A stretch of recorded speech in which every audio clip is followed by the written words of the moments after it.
Today, I wanted to talk to you about Amaryllis. This is one of my favorite bulbs and one of the easiest bulbs to grow in the winter. I don't know about you, but I already miss my flowers and I want more flowers in the house. This is an Amaryllis bulb that has wax on it.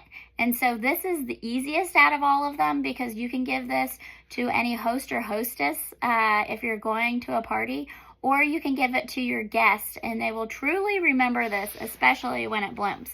Now, all you have to do is have a sunny window, and about every 3 days, I like to turn it either about halfway or a fourth of the way around each time. And then that way you will get straight stems, and it just needs a sunny window.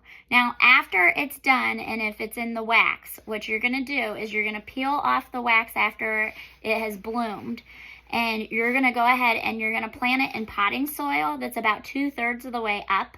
It is very important that you do not get any water in the neck of the bulb because bulbs are prone to rotting. So when you are picking out a bulb, make sure that you are squeezing it, making sure that it doesn't have any squishy parts, and that it is big. The bigger the bulb, the better. That means you're gonna get more flowers and possibly another stem. That means it's older when it comes to Amaryllis. And then after you've planted it up 2/3 of the way, you're going to go ahead and you're going to water it. If it does have the stem from the flower, you can go ahead and cut that off. And you're just going to leave the green leaves that are left there. Now, you're going to go ahead and water it and keep it in a sunny window. And then around Mother's Day is a frost-free day in zone 6, which is where we live. We can then transition it outside slowly.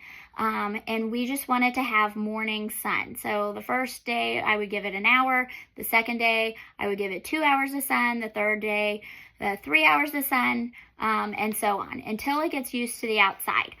And then we're going to keep it outside and water it all during that time until it is September 1st. Then we're going to bring this guy in and we're going to make it go dormant. So we're going to water it one last time, and then we're going to put it in our basement.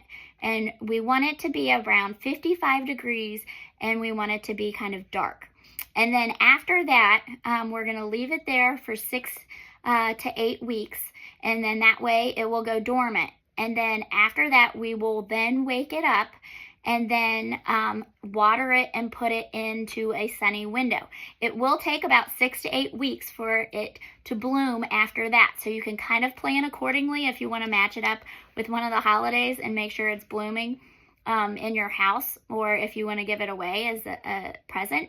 But that's going to be the routine that you do year after year. So don't throw these away if you get them.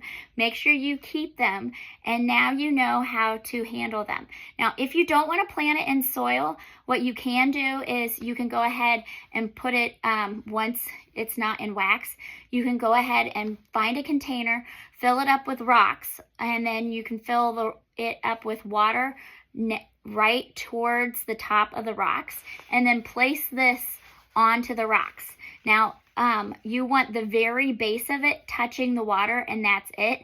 And it'll take about a week for roots to appear. Once you see that roots will appear, then you're going to want the water to be right at the bottom of where the roots are and not the bulb. Because again, these bulbs are prone to rotting, and you want to make sure that it doesn't get waterlogged. So once the roots are there, you're going to just keep the water down below.